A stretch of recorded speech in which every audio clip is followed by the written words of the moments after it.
Hi there, my name is Ron Rogers, and this presentation is titled Expulsion Hearing to Outstanding Graduate. Father Soen's the first Catholic bishop accused of credible sexual abuse. I certainly hope they buried a number of the nuns who I was involved with face down when they died, because if they thought that I was ever going to get outstanding graduate, they would probably turn over in their graves, and that way, if they're buried face down, they can be facing face up. Now, let's talk about Soens for just a minute. Now, let's talk about Principal Soens. He was a very upwardly mobile, desiring priest. He ended up becoming bishop eventually, but this goes back to the time when he was my high school principal. Now, one thing you learn from a parochial school, a school that is dependent upon donors for its support, is that if you have money or power, you are the prime people. If you don't, you're not regarded very highly. As my dad would say, Soens virtually genuflected in front of the rich and powerful people in the school. My dad gave, and our family gave from their funds. And percentage wise or effort wise, it hurt him what he contributed. But the rich people gave from their excess, and it didn't really bother them at all. But that doesn't matter. What my dad gave wasn't as much, so it didn't matter to Soens at all. Now, let me read. I'm quoting newspaper stories here, so no ad-libbing. This is all newspaper stories. Um, Bishop Soens was the first United States Roman Catholic bishop to be named as being the object of credible sexual abuse charges. Bishop Lawrence Soens, who was accused of fondling as many as 15 students during his tenure as priest and principal at Regina High School in Iowa City during the 1960s. He denies the allegations. But there were some legal settlements. Um, One claim was settled for $20,000 in 2004. Two more suits were pending in May of 2006. Some of these are old news stories. Seven more suits were filed in May 2006. One new suit with 13 plaintiffs was filed in August of 2006, alleging abuse from 1959 to 1967. Now, some of the people I knew told me decades later that they tried to complain to their folks and were told that priests just don't do this. As far as the legal settlements, um, let's see, or what happened as a result for this. On October 10th, 2006, the Diocese of Davenport filed for Chapter 11 protection. By November 27th, 2007, $37 million had been allocated to 156 people. Okay, well, he can deny it all he wants. Interesting thing was, I received two letters in the mail. One was announcing that the Diocese of Davenport was filing for bankruptcy. The other was for Regina High School asking for contributions, saying, and even in that letter, saying things weren't related. Now, this is Father Soen's. It's not Father Soen's Lincoln Continental, but it looks just like the one he had. And this car was nicer than three-fourths of the cars that were driven by the parents at Regina at the time. And he came into second period study hall and had me come out. And he says, "How about we go for a ride?" So I go out and I get to ride in his nice car, and we go driving around. We no place in particular. We just go driving around, which I thought was a little unusual, but hey, got me out of school. It sounded like fun. Asked me a bunch of questions, a bunch of personal questions. I don't remember them very well, but apparently he didn't like me because it never went any further. Now, the thing is, he liked to prey on individuals who did not have strong father figures, and my father figure was plenty strong. He was a World War II veteran, and he was a fireman, not high on the social totem pole, but he was not afraid of anybody. Now let's talk about a little bit of the school hierarchy here. On the far right is Eddie Dunn. He was the choral director, and he was the guy who pretty much was involved with the plays. And he, Paul, good friend of mine, and we got along great. And the middle lady was the drama teacher. The guy on the end there was the choreographer, and he was a great dancer. He was really skilled. They would bring him in when they had to set up choreography, and he was quite talented, in my opinion. And the physics nun there on the end, I talked about her in my science fair thing. But Eddie Dunn there had asked the drama teacher to marry him at one point, and she turned him down. He later became a priest. So just remember, ladies, if you turn a guy down, you could be sending him to the priesthood. Now, one thing we were involved in is I did the lighting for the plays. Paul, who you see in the next slide, was in charge of it before. I was his assistant and I took it over. And one thing that Eddie Dunn wanted was a lighting bar system of multicolored lights to go across the front. Well, we didn't have the budget for that. But at the time, silicon controlled rectifiers, this is back in the mid 60s, were kind of brand new and they were just coming out. And Paul and I talked to him. I said, we can design a dimmer for you, and you just pay for parts, and we'll get it. And we call it tired, because by the time we got done building it and all the time we spent on it, we were really tired. But what it really stands for is tricolor incandescent remote electronic dimmer. Now here's my basement. The circuitry is down there. You can't really see it very well, but there's the control panel I built and one of the three SCR controllers. This was new.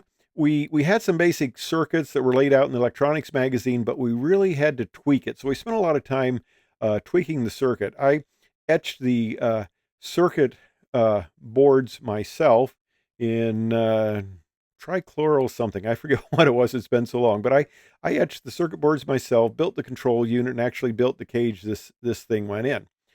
Well, at the same time, I was doing science fair stuff, but we spent a lot of time. We built this, and it worked quite well. And what was my reward? Paul was gone at the time. He was a freshman in electrical engineering studying, and he would come back and help. And we worked a lot on this. But I got brought into Principal SOENS' office and told that he didn't like what we were doing. Of course, this is all approved by Eddie Dunn, the music director there. But SOENS didn't like what we were doing. We were doing stuff back there. He had no idea what it was. Well, he was an electrical engineer. What do you expect?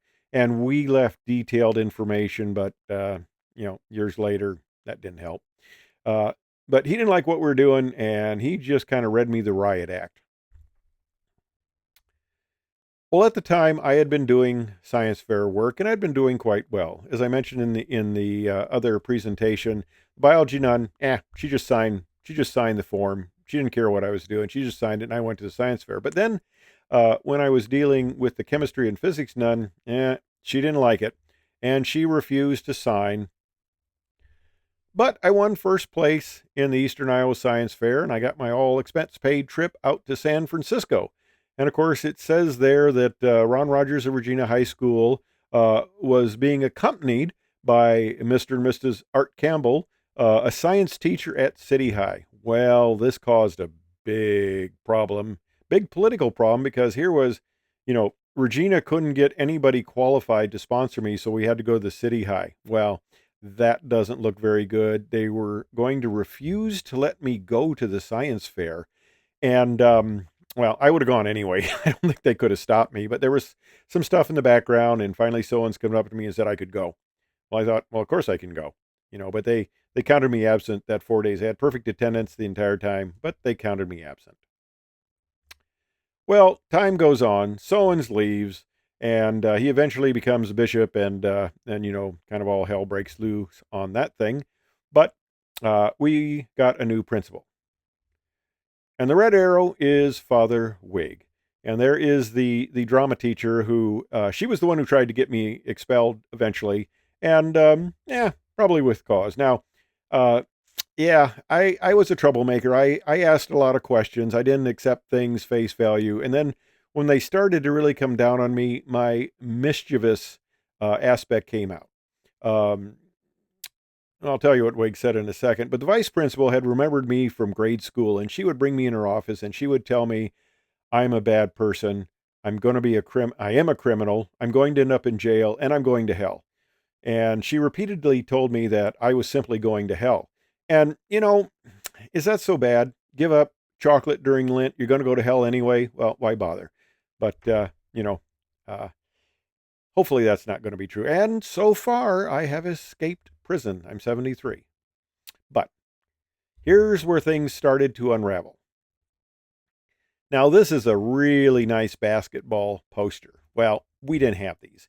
You went to the biology room, you had this old paper. I mean, it was brown and brittle.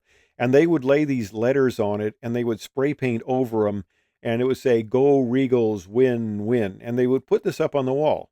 Well, good friend of mine, Steve, who's now passed away, he smoked, which is probably why he's passed away. But he smoked, and we happened to be in the hall together looking at this thing, and he whips out his lighter and he just flicks it as a joke. Well, a spark from the lighter it hits this thing, and it goes up in flames. Just then, our new principal, Father Wig, is coming out of the office. He sees us, and he calls us in. He reads us the riot act. He tells us that he has seen all practical jokes. There are no new practical jokes. We were both criminals. We were going to go to jail, and we each got 2 weeks of detention. Well, Steve's dad was an ear, nose, and throat specialist and very wealthy. And they lived in a very nice house. And Steve was a friend of mine. He was in the local band and did very well. And we got along real well. I was also friends with the banker's son, even though I was not in their class. But, kids don't necessarily know that. I think maybe they're a little more class conscious today, but back then we didn't really care. We were friends. We got along. We had a lot in common, and some of us, we'd known each other from grade school. But, okay, 2 weeks of detention. Well, Steve's mother comes in and says how inconvenient this would be. Just totally inconvenient for her picking up her son. So, being who he was and the parents that he had, Father Wig said, "Oh, don't worry about it. It's all gone." Funny thing was, it wasn't gone for me. I served out the 2 weeks of detention. See, my father, he didn't have the power. Well, he figured I got what I deserved. They caught me. I was just standing there, but I was an accomplice, I guess you'd say. I wasn't even the one who did it, but I'm the one who got the full 2 weeks of detention. My father was a forward air controller during World War II, and later he was a fireman. They called him firemen back then because the women hadn't yet come on. They're firefighters now, of course. But my dad wasn't afraid of anybody. But he also felt that, I did something wrong. I should suffer the consequences.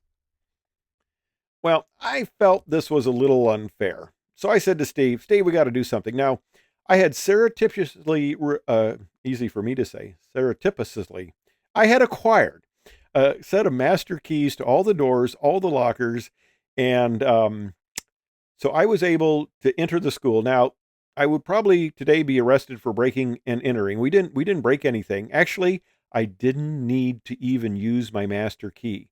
The outdoor that we came in was unlocked. We went all the way into the principal's office without ever having to find a locked door. So we get in there, and I say to Steve, okay, we need to find the combination to the safe. Let's have some fun here. So it took us almost of 60 seconds. I go into the vice principal's office. I pull out those little, writing plates you have on the drawers. I pulled it out and I saw this little folded over piece of paper. I opened it up and it said safe combination. Steve found it in the filing cabinet under S, and it had all the information of the safe, and it had in the booklet the safe combination. So we both come out and said, I've got it together. And well, that was funny. So we open the safe, we look in there, and on the back wall, it's just big and open. There were cabinets on both sides that stored stuff, but the back wall was totally open. So I said, I got an idea. Let's go down to the biology room. Let's get some of this paper. Let's lay out some letters and let's do some spray painting. So we spray painted this. Dear Father Wig, This is a new one. We put it up on the back wall and we left. Well, that was interesting. He would stand out in front of the office, and during class changes, he would stare at us as we went by. He never called us in, which I thought was interesting because I thought we were going to catch holy hell for this, but he didn't. And that kind of started the pranks. Well, we had a little carnival.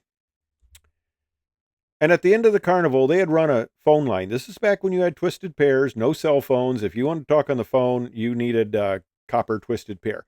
And they had this big wad of wire that they had attached to the main phone distribution center, which is in the advisor's office, right across from the principal's office. And they had run like 250 feet of this wire out to a point out where the carnival was to have a phone out there for some reason. Well, they watered it up and it was sitting there. And one of my friends said, "What should we do with that?" I said, "Well, I got an idea." So the vice principal, who had given me just an unbelievable amount of grief, I decided, let's have some fun. This is what her office looked like afterwards. This isn't a picture of her actual office. It's just about the right size. But we took her desk, chair, another chair, a filing cabinet, and a side table, and we moved it across the main entryway, across the gymnasium, up into the far storage room, which took probably a good 150 feet of this wire. And I wired up her phone up there in the storage room off of the gymnasium. So she comes in and she finds nothing in her office except this cord attached to the wall where her phone would be. And well, you follow it out. You follow it through the office, out the front lobby, through the gym, and there was her office, nicely set up. Well, second period gym class, we moved it back, and of course there was a big wad of wire there, and she had that next to her desk. And the one other thing, there was a payphone out in the hallway, and I decided, well, let's have some fun. So I rewired the phone in the hallway to be the main office phone. So the line that came into the main office, I wired to the payphone and reversed the main office to what the payphone had been. So until they could get the phone company out there, they had to set the secretary with a little desk and a little pad out in the hallway, which was very inconvenient during class changes, which tended to be noisy. And she was there for a good half day before the phone company came out and changed things. Well, this is an actual picture of the biology room, actually. But we had these old ceiling lights, and they had these large mogul base lights. If you know what that is, it's extra big. But Paul had a friend, Steve, from near St. Louis, who went to Regis High School, and he had done a few pranks. So he told us a few fun things to do. If you take a penny and you unscrew the light bulb, put the penny on top of the light bulb, screw it back in, when you turn the light switch on, it blows the breaker. And it's kind of like, well, what happened there? And it takes you a while to finally figure out what the problem is.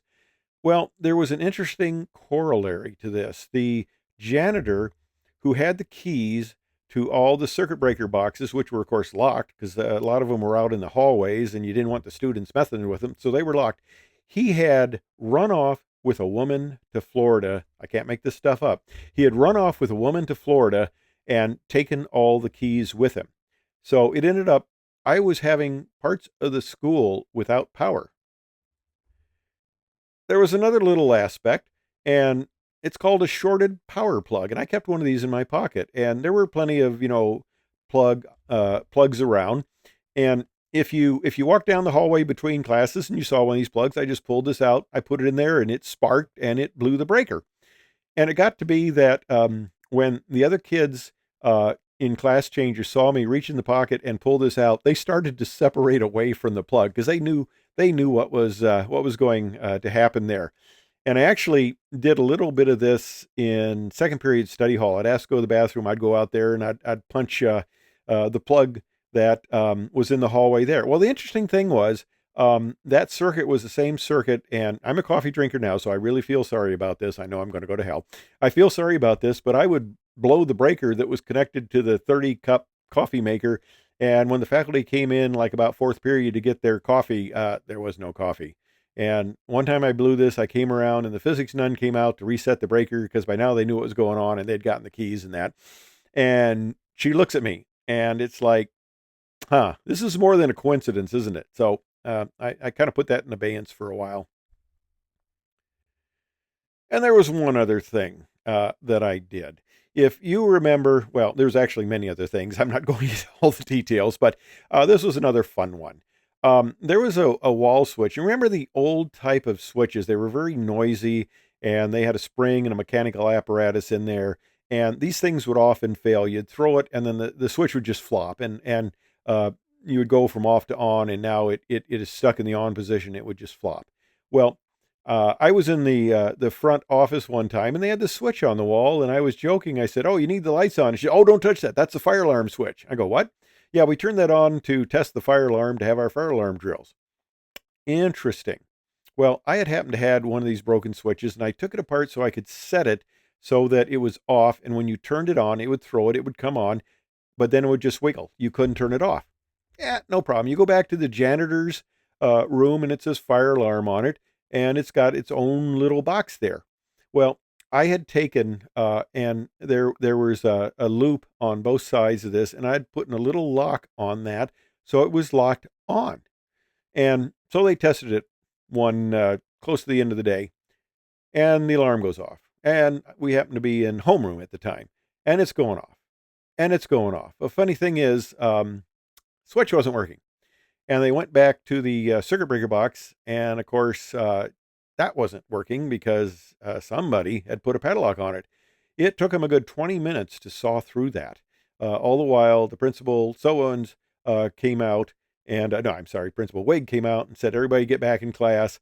And, and we tried to conduct class with all the noise going on. Here's another mugshot. That's the physics nun in the center who didn't like me. There's my science fair project that I won first place in, went to the International Science Fair. There's me at the control panel in my basement. There are other pictures of it. The accelerator, the Van de Graaff generator, and the bottom part there where I did the experiments. And there's some pictures of the awards and stuff. That little arrow points to me in the picture. And, well, I kept going with the pranks. And there was one prank that wasn't such a good idea. And there was a tape recorder, and it was left in fifth period U.S. history class. And somebody put a little piece of masking tape over the recording head. So when she recorded her class, she was going to be gone that day. She recorded her class, and she was going to play it back for her class. Well, it kept the tape far enough away that it didn't record. Well, the group that was in the U.S. history class, we were the college placement people. We tended to stay together, and they knew it had worked fourth period, and they knew it didn't work after fifth period. So, Father Wig gets on the PA and he announces that the fifth period U.S. government class, everybody in that class is going to be kept after school. Somebody did a terrible thing, and until the person confesses, that class will be held. Well, we were in another class, but most of the people in that fifth period class were in this class also, and they turned and looked at me because I was the only one that could do something like this. So I raised my hand and said, "Hey, I need to go to the principal's office." So I go up there and I say, "Father Wig, you caught me." I thought it was kind of funny. He didn't. He picks up the PA and announces that the criminal has been caught. Well, I got another 2 weeks of detention for that. Okay, well, this teacher, the one I showed you earlier, decided after I'd served my 2 weeks, that wasn't good enough. I was going to have an expulsion hearing. And okay, I had to find a faculty advisor, and I got the math teacher who I thought would be on my side. He wasn't. He said, "You deserve to be expelled." I go, "Well, that was a good choice." But they were going to have this hearing, and I go home and I tell my dad. I said, "Well, I did the 2 weeks detention. They're going to have an expulsion hearing now." And he looked at me and said, "No, they're not." And I said, "Well, no, they told me they were." And he said, "Nope. You served your punishment. You did the 2 weeks. There's no double jeopardy." Well, I didn't even really know what double jeopardy was at the time, but he said there's no double jeopardy. He picks up the phone and he calls Wig and he says, I need to talk to you. Are you there? And he goes, well, yeah, of course, it's a landline. If you answer it, you're there. He says, are you there? And he says, yeah, I'm kind of, and he says, no, I'm coming out. I'm coming out and I'm going to talk to you. So my dad goes out there. And it was almost 2 hours later that he came back. And he had had a very thorough talk with the principal. And he comes back and says, there won't be any expulsion hearing. Said, I explained to him, you'd already served your punishment. If they wanted to do it at the beginning, they needed to do it then. We had a really good talk. And later there was an event where my dad had a drink in his hand. And my dad did not drink, but he had a drink in his hand. And Father Wade later said, well, I was going to come over and say hi to you. They kind of got along a little bit after this. He was going to come over and say hi to you, but he had a drink in his hand and he wasn't sure he wanted to because he wasn't sure if my dad might haul off. My dad never did anything like that, but Father Wade didn't know any better. So